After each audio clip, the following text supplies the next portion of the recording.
Selly, bilisan mo. Opo. Handa na Kapitan ba Kupit. yung venue natin, Selly? Ay, oo. Kapon ko pa, nung isang linggo pa ako Oo. naghanda para dyan sa venue na yan. Oo, kasi dapat bukas planchado na yan lahat. Ay, ha? oo, Dapat planchadong maganda lahat. ang ating pangmalakasan na barangay meeting. Ay, oo. Nung pang isang taon ako naghanda. Isang taon ka Kapitan talaga. ko, alam mo naman tayo. Grabe ka, Kailangan Selly. nating pag-isipan mabuti lahat. Advance tayo Oh, mag-isip. sige. Oh, Selly, uuwi muna ako. Bukas, Oh. agahan mo na lang doon sa venue, ha? Agahan mo ron, ha? Agahan mo, Selly. Nasa ibang lugar po ako bukas. Ano sa ibang lugar na bukas na nga yung meeting natin? Ay, oo. Wala po ako bukas. Pero naka-ready na lahat ang gagamitin mo. Ano ba yung pinasasabi mo? Basta, Selly, uuwi mo na ako. Magkita na tayo bukas sa venue. Naku naman, Kapitan Kupit, we will see each other when we see each other. Sabi mo, nalipasan ka na naman ng gutom. Hindi ako nalilipasan ng gutom. Basta. I am appointing myself as your designated survivor. Anong designated survivor na pinagsasabi mo? Alam mo naman kasi, dapat advance tayo mag-isip.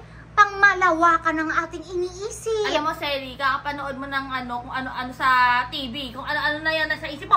Lako, bukas na tayo magkita. Agaan mo sa venue. Hindi. Umuwi ka na.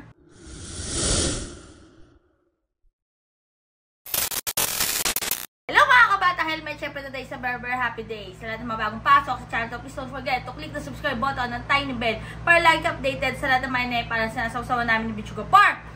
Ayan na nga mga kabata helmet, napakamabenta ngayon ng designated survivor. I will survive. Iba naman yung Bichuga Park. Pero 2016 nung linabas naman yan sa Netflix. Nalabas na yan, Designated Survivor. At ngayon naman, merong Filipino version. Tayo talaga mga Pilipino, kahit kailan na talaga, basta may uso, meron din tayo. So, Siyempre, eto, si Madam- number 1 tayo, diba? Eto nga, ng Sara Duterte, yung sagot din sa reporter, kung dadalo ba siya sa paparating na SONA, eto, panoorin nyo. Alam mo, attend ka sa SONA, PP. Attend ka sa SONA. No, I will not attend the SONA. I am appointing myself as the designated survivor. I am appointing myself as the designated survivor. O diba? Sabi nga niya, I am appointing myself as designated survivor! Yes! I am appointing myself as your designated survivor. Bakit, mami? Kapitan Kupit. Ano Kapitan Kupit? Umuwi na si Kapitan Kupit! Umuwi na ba? Pero grabe mga batang helmet, no? Ano ba yung designated survivor? Pag-usapan nga natin yan. Kasi yan, Bichuga Park, nung napanood ko nga yan sa Netflix, and napanood ko yung mga ibang mga balita sa US na nagkaroon din pala ng designated survivor din, yung ibang mga cabinet members nila. Ito yung tipong membro ng gabinete na hindi a-attend sa isang pagpupulong kung nasaan nandoon ang presidente. Kagaya ng SONA, di ba? Pagpupulong din yan na magsasalita doon ang presidente. Wala doon yung member ng gabinete.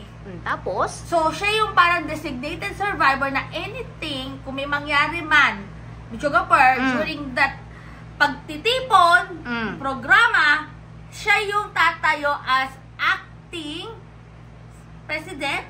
O, kasi siya rin nakasurvive, di ba? Kasi hindi nga siya umattend doon. So, in other words, siya yung magmamana ng posisyon. Siya ang magmamana ng posisyon na mamabakante in case na may mangyari. Oo, malamang sa malamang. Pero ito nga mga batang helmet, panoorin nyo to kasi nung napanood ko to, sa US naman to, parang dun naging malinaw sa akin ang lahat. Ito. One member of President Joe Biden's cabinet is preparing for the worst case scenario. When the president delivers his State of the Union address at the U.S. Capitol, one member of his cabinet won't be there. The designated survivor. Every year, the designated survivor is taken to a safe, undisclosed location. They are responsible for continuity of government in case disaster strikes. That means somebody who would be eligible to take over the presidency in case anything were to happen at the U.S. Capitol, where the president is speaking in front of the vice president, members of Congress, the Supreme Court, and other top U.S. officials. Now, the idea of a designated survivor came out during the Cold War, but it wasn't publicly revealed until the 1980s. It's always someone in the line of presidential succession, and usually the head of a department. And while we speculate about who it could be, there are two cabinet secretaries it definitely won't be. Homeland Security Secretary Alejandro Mayorkas was born in Cuba, and Energy Secretary Jennifer Granholm was born in Canada. They're both U.S. citizens, but ineligible to be president, and therefore ineligible to be the designated survivor. O diba, videographer? Nagtataka lang ako. Pwede palang mag-appoint ng sarili sa bilang designated survivor. Pwede pala. And pwede pala yun, no, na magkaroon ng designated survivor. Pero, bakit? May mangyayari ba? May mangyayari ba talaga? Ano bang ganap? Di ba SONA lang naman yun? Di ba lagi naman tayong nagsusona? Yearly yan. And di ba kaabang-abang nga yung mga costume, yung mga dress ni Madam Sara Duterte? Tsaka maraming security na magbabantay. Yes, at balita ko nga, yung magkano yung pagkain? 20 million. 20 million lang naman. So, sayang yung pafudang kung hindi atin si Madam Sara Duterte. Ay, oo, sayang naman. Hindi siya makakakain ng 20 million pesos. Sa pafudang. Pero yan nga, mga batang helmet. Anong implikasyon yan? Anong masasabi nyo about dyan sa statement ni Madam Sara Duterte na hindi nga siya a-attend ng SONA kasi ina-appoint nga niya sarili niya bilang designated survivor. Pwede palang i-appoint ang sarili?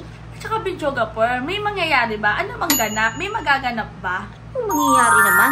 Huwag naman sana, di ba, videographer? Oo. Comment down below nyo dyan. Basta stay happy, stay healthy, and stay safe tayo as always. Sabi ko sa buhay niya, nag-helmet din ang bukid. Keeps getting better every day. God bless everyone. Bye! Kakaloka, no? I will survive! Hey, hey!